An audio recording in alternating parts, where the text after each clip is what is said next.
지금부터 2016 헌나 1 대통령 탄핵 사건에 대한 선고를 시작하겠습니다. 선고에 앞서 이 사건의 진행 경과에 관하여 말씀드리겠습니다. 저희 재판관들은 지난 90여일 동안 이 사건을 공정하고 신속하게 해결하기 위하여 온 힘을 다하여 왔습니다. 지금까지 대한민국 국민들께서도 저희 재판부와 마찬가지로 많은 범민과 고뇌의 시간을 보내셨으리라 생각합니다. 저희 재판관들은 이 사건이 재판소에 접수된 지난해 12월 9일 이후 오늘까지 휴일을 제외한 60여일간 매일 재판관 평일을 진행하였습니다. 재판 과정 중 이루어진 모든 진행 및 결정에 재판관 전원의 논의를 거치지 않고 재판장인 저나 주심 재판관이 임의로 개인적으로 진행 사항은 전혀 없습니다.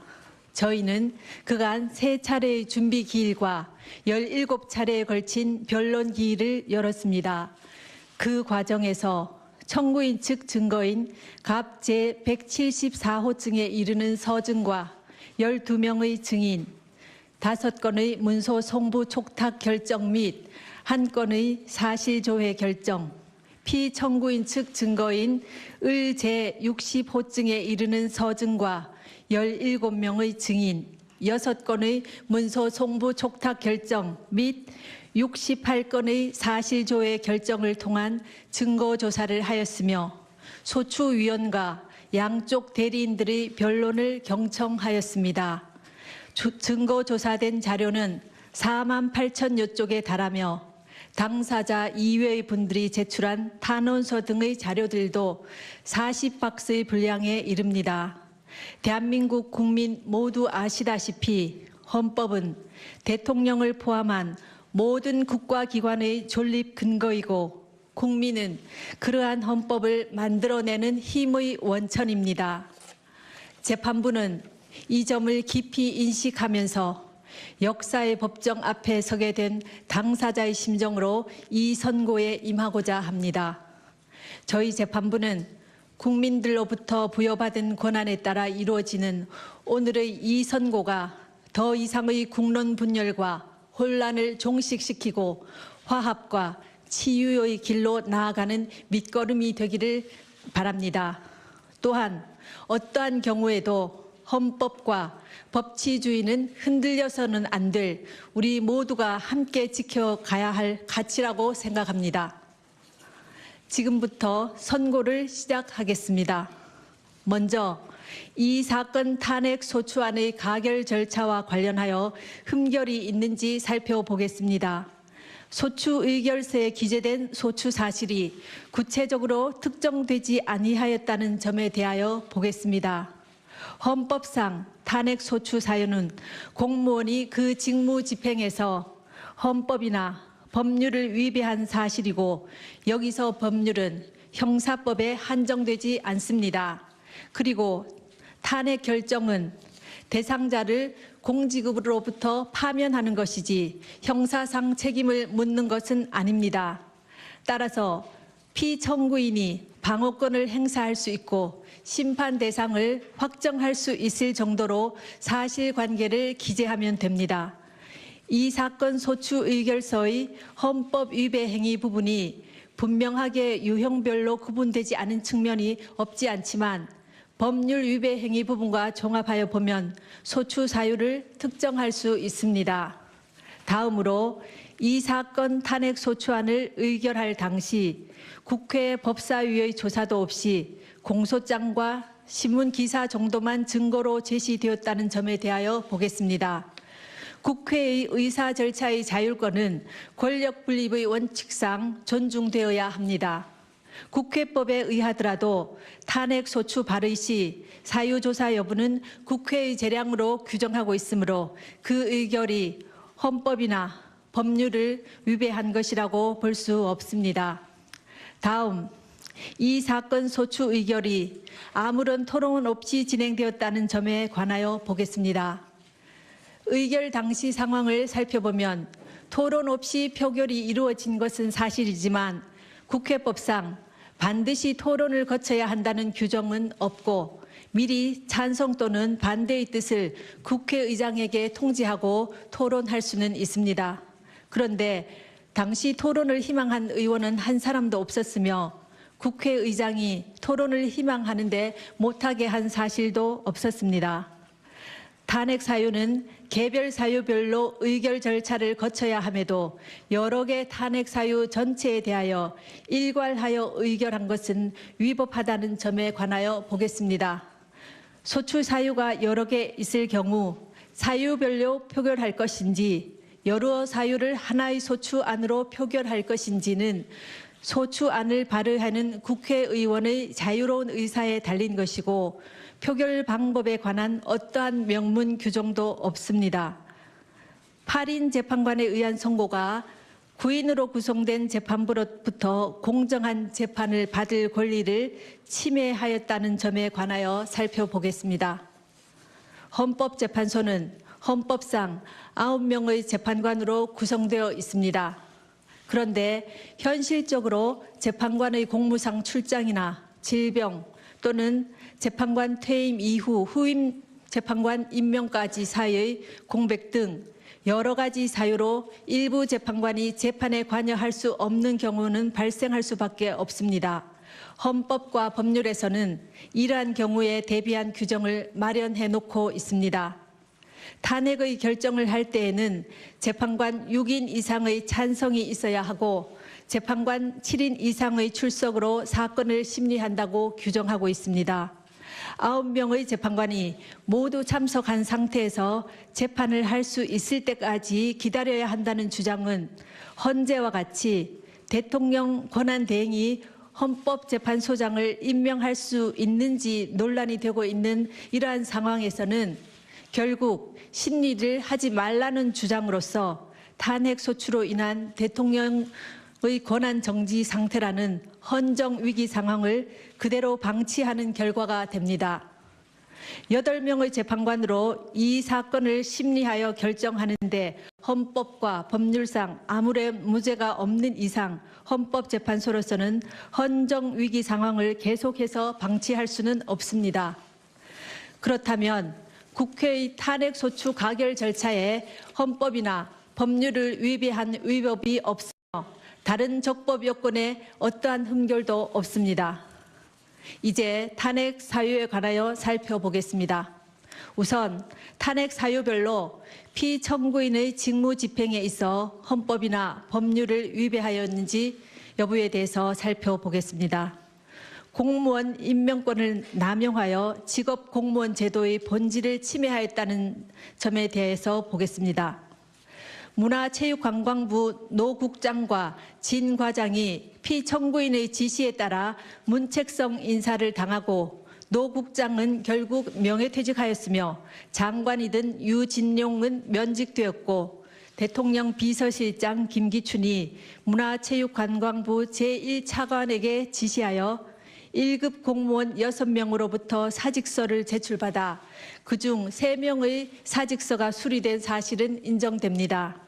그러나 이 사건에 나타난 증거를 종합하더라도 피청구인이 노 국장과 진 과장이 최서원의 사익 추구에 방해가 되었기 때문에 인사를 하였다고 인정하기에는 부족하고 유진용이 면직된 이유나 김기춘이 6명의 1급 공무원으로부터 사직서를 제출받도록 한 이유 역시 분명하지 아니합니다. 다음, 언론의 자유를 침해하였다는 점에 관하여 보겠습니다. 청구인은 피청구인이 압력을 행사하여 세계일보 사장을 해임하였다고 주장하고 있습니다. 세계일보가 청와대 민정수석 비서관실에서 작성한 정윤회 문건을 보도한 사실과 피청구인이 이러한 보도에 대하여 청와대 문건의 외부 유출은 국기문란 행위이고 검찰이 철저하게 수사해서 진실을 밝혀야 한다고 하며 문건 유출을 비난한 사실은 인정됩니다. 그러나 이 사건에 나타난 모든 증거를 종합하더라도 세계일보에 구체적으로 누가 압력을 행사하였는지 분명하지 않고 피청구인이 관여하였다고 인정할 만한 증거는 없습니다. 다음, 세월호 사건에 관한 생명권 보호 의무와 직책 성실 의무 위반의 점에 관하여 살펴보겠습니다. 2014년 4월 16일 세월호가 침몰하여 304명이 희생되는 참사가 발생하였습니다. 당시 피청구인은 관저에 머물러 있었습니다. 헌법은 국가는 개인이 가지는 불가침의 기본적 인권을 확인하고 이를 보장할 의무를 진다고 규정하고 있습니다. 세월호 침몰 사건은 모든 국민들에게 큰 충격과 고통을 안겨준 참사라는 점에서 어떠한 말로도 희생자들을 위로하기에는 부족할 것입니다.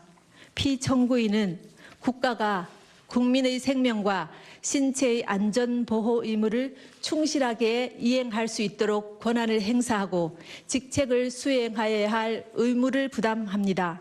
그러나 국민의 생명이 위협받는 재난 상황이 발생하였다고 하여 피청구인이 직접 구조 활동에 참여하여야 하는 등 구체적이고 특정한 행위 의무까지 바로 발생한다고 보기는 어렵습니다. 또한 피청구인은 헌법상 대통령으로서의 직책을 성실히 수행할 의무를 부담하고 있습니다. 그런데 성실의 개념은 상대적이고 추상적이어서 성실한 직책 수행 의무와 같은 추상적 의무 규정의 위반을 이유로 탄핵 소추를 하는 것은 어려운 점이 있습니다. 헌법재판소는 이미 대통령의 성실한 직책 수행 의무는 규범적으로 그 이행이 관철될 수 없으므로 원칙적으로 사법적 판단의 대상이 될 수 없어 정치적 무능력이나 정책 결정상의 잘못 등 직책 수행의 성실성 여부는 그 자체로는 소추 사유가 될 수 없다고 하였습니다. 세월호 사고는 참혹하기 그지없으나 세월호 참사 당일 피청구인이 직책을 성실히 수행하였는지 여부는 탄핵 심판 절차의 판단 대상이 되지 아니한다고 할 것입니다. 지금부터는 피청구인의 최서원에 대한 국정 개입 허용과 권한 남용에 관하여 살펴보겠습니다. 피청구인에게 보고되는 서류는 대부분 부속 비서관 정호성이 피청구인에게 전달하였는데 정호성은 2013년 1월경부터 2016년 4월경까지 각종 인사자료, 국무회의 자료, 대통령 해외 순방 일정과 미국 국무부 장관 접견 자료 등 공무상 비밀을 담고 있는 문건을 최서원에게 전달하였습니다. 최서원은 그 문건을 보고 이에 관한 의견을 주거나 내용을 수정하기도 하였고 피청구인의 일정을 조정하는 등 직무 활동에 관여하기도 하였습니다. 또한 최서원은 공직 후보자를 추천하기도 하였는데 그중 일부는 최서원의 이권 추구를 도왔습니다. 피청구인은 최서원으로부터 KD 코퍼레이션이라는 자동차 부품 회사의 대기업 납품을 부탁받고 안종범을 시켜 현대자동차 그룹의 거래를 부탁하였습니다. 피청구인은 안종범에게 문화와 체육 관련 재단법인을 설립하라는 지시를 하여 대기업들로부터 486억 원을 출연받아 재단법인 미르, 288억 원을 출연받아 재단법인 K스포츠를 설립하게 하였습니다. 그러나 두 재단법인의 임직원 임면, 사업 추진, 자금 집행, 업무 지시 등 운영에 관한 의사결정은 피청구인과 최서원이 하였고 재단법인에 출연한 기업들은 전혀 관여하지 못했습니다. 최서원은 미르가 설립되기 직전에 광고회사인 플레이그라운드를 설립하여 운영했습니다.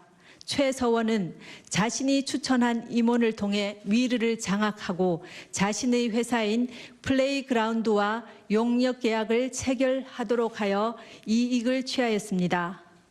그리고 최서원의 요청에 따라 피청구인은 안종범을 통해 KT에 특정인 두 사람을 채용하게 한 뒤 광고 관련 업무를 담당하도록 요구하였습니다. 그 뒤 플레이그라운드는 KT의 광고 대행사로 선정되어 KT로부터 68억여 원에 이르는 광고를 수주했습니다. 또 안종범은 피청구인 지시로 현대자동차 그룹에 플레이그라운드 소개 자료를 전달했고, 현대와 기아자동차는 신생 광고회사인 플레이그라운드에 9억여 원에 달하는 광고를 발주했습니다. 한편 최서원은 K스포츠 설립 하루 전에 더 블루K를 설립하여 운영했습니다. 최서원은 노승일과 박헌영을 K스포츠의 직원으로 채용하여 더 블루K와 업무 협약을 체결하도록 했습니다. 피청구인은 안종범을 통하여 그랜드코리아 레저와 포스코가 스포츠팀을 창단하도록 하고, 더 블루K가 스포츠팀의 소속 선수 에이전트나 운영을 맡기도록 하였습니다. 최서원은 문화체육관광부 제2차관 김종을 통해 지역 스포츠클럽 전면 개편에 대한 문화체육관광부 내부 문건을 전달받아 K스포츠가 이에 관여하여 더 블루K가 이익을 취할 방안을 마련했습니다. 또 피청구인은 롯데그룹 회장을 독대하여 5대 거점 체육인재 육성 사업과 관련해 하남시에 체육시설을 건립하려고 하니 자금을 지원해 달라고 요구하여 롯데는 K스포츠에 70억 원을 송금했습니다. 다음으로 피청구인의 이러한 행위가 헌법과 법률에 위배되는지 보겠습니다. 헌법은 공무원을 국민 전체에 대한 봉사자로 규정하여 공익의 실현 의무를 천명하고 있고, 이 의무는 국가공무원법과 공직자윤리법 등을 통해 구체화되고 있습니다. 피청구인의 행위는 최서원의 이익을 위해 대통령의 지위와 권한을 남용한 것으로서 공정한 직무 수행이라고 할 수 없으며, 헌법과 국가공무원법, 공직자윤리법 등을 위배한 것입니다. 또한 재단법인 미르와 K스포츠의 설립, 최서원의 이권 개입에 직간접적으로 도움을 준 피청구인의 행위는 기업의 재산권을 침해하였을 뿐만 아니라 기업 경영의 자유를 침해한 것입니다. 그리고 피청구인의 지시 또는 방치에 따라 직무상 비밀에 해당하는 많은 문건이 최서원에게 유출된 점은 국가공무원법의 비밀 엄수 의무를 위배한 것입니다. 지금까지 살펴본 피청구인의 법 위반 행위가 피청구인을 파면할 만큼 중대한 것인지에 관하여 보겠습니다. 대통령은 헌법과 법률에 따라 권한을 행사해야 함은 물론 공무 수행은 투명하게 공개하여 국민의 평가를 받아야 합니다. 그런데 피청구인은 최서원의 국정 개입 사실을 철저히 숨겼고, 그에 관한 의혹이 제기될 때마다 이를 부인하며 오히려 의혹 제기를 비난하였습니다. 이로 인해 국회 등 헌법기관에 의한 견제나 언론에 의한 감시 장치가 제대로 작동될 수 없었습니다. 또한 피청구인은 미르와 K스포츠 설립, 플레이그라운드와 더 블루K 및 K리 코퍼레이션 지원 등과 같은 최서원의 사익 추구에 관여하고 지원하였습니다. 피청구인의 헌법과 법률 위배 행위는 재임 기간 전반에 걸쳐 지속적으로 이루어졌고, 국회와 언론의 지적에도 불구하고 오히려 사실을 은폐하고 관련자들을 단속해 왔습니다. 그 결과 피청구인의 지시에 따른 안종범, 김종, 정호성 등이 부패 범죄 혐의로 구속 기소되는 중대한 사태에 이르렀습니다.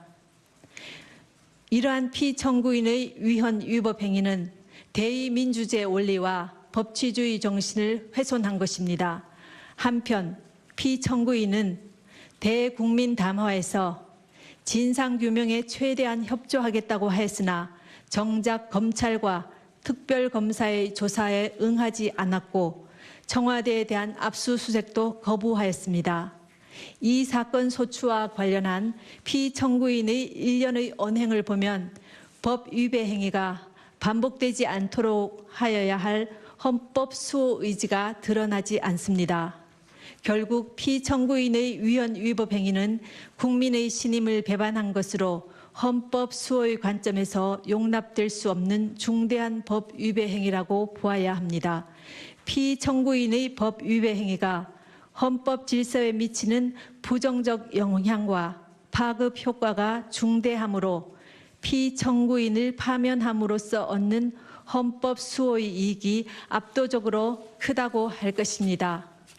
이에 재판관 전원의 일치된 의견으로 주문을 선고합니다. 주문, 피청구인 대통령 박근혜를 파면한다.